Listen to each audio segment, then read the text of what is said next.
Senhor presidente, vereadoras, vereadores, o público que nos acompanha, no dia de ontem, atendendo aos convites do promotor, de dois promotores do Ministério Público, nós realizamos uma reunião do Grupo de Atuação Especial de Educação do Ministério Público para avaliar a situação da educação infantil na cidade de São Paulo. Eu acho que tem muito a ver o que aconteceu ontem lá no Ministério Público com a discussão que se trava na Câmara Municipal sobre eventuais posições contrárias ou favoráveis à terceirização. Eu acho que não existe mais sequer um corte do ponto de vista partidário em relação à terceirização de serviços, à privatização de serviços públicos. Vejamos o que ocorreu na educação nos últimos anos. Nós temos uma rede pública de ensino que até recentemente, até 2010, tinha 2.428 equipamentos distribuídos entre educação infantil, ensino fundamental, ensino médio e educação especial. De 2010 até 2016, esse número saltou de 2.428 para 3.043 equipamentos. E houve uma situação bastante estranha. Os centros de educação infantil direto, mantido pelo poder público, com equipamento do poder público, gestão do poder público, pessoal direto, concursado, houve, inclusive, redução. Nós tínhamos, em 2010, 357 equipamentos diretos. Centros de educação infantil são creches. Eram 357. No final de 2016, essa quantidade de equipamentos caiu para 317 equipamentos diretos, centros de educação infantil diretos. Em contrapartida, a quantidade de equipamentos terceirizados, os chamados conveniados, aumentou, saltou de 675 para 1.353 equipamentos conveniados. O poder público renunciou à sua tarefa de planejar e atender à demanda da educação infantil na rede direta, como determina a Constituição Federal, para que nós tenhamos educação pública, gratuita, laica, de qualidade, em todos os níveis, para todos. E quando é que ocorreu isso?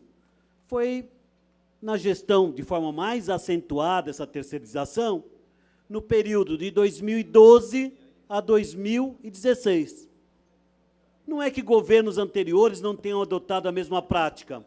A terceirização da educação vem ocorrendo desde a gestão da ex-prefeita Luísa Erundina, talvez até anterior, Salim Curiati, vem ocorrendo a terceirização. Por que eu digo que passou por todas as administrações?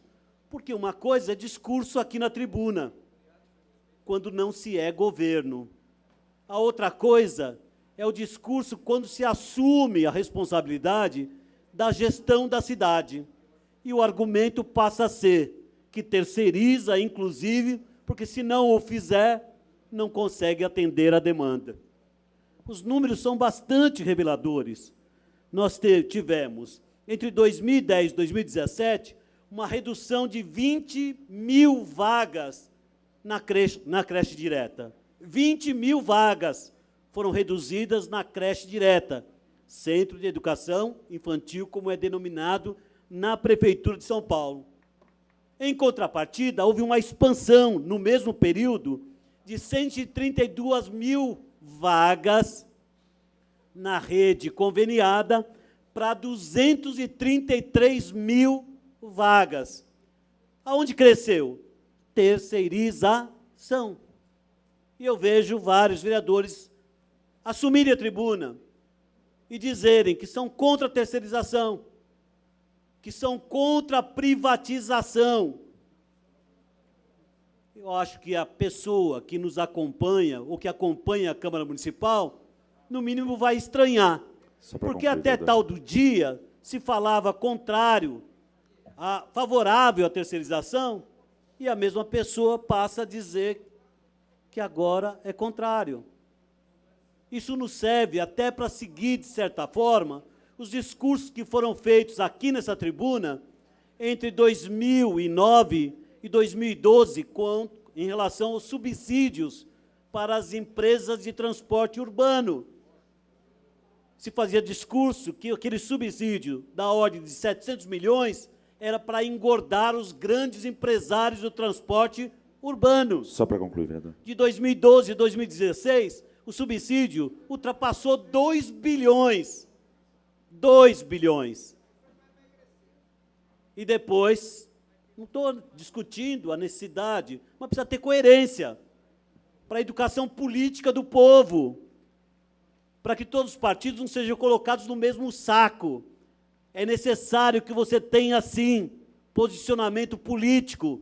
Você pode ser de centro, de direita, de esquerda, mas vai contribuir muito com a posição política e com a educação do povo se os partidos tiverem autenticidade e não discursos casuísticos, de momento, até para saber por que a chapa Dilma Temer foi eleito, é necessário fazer política.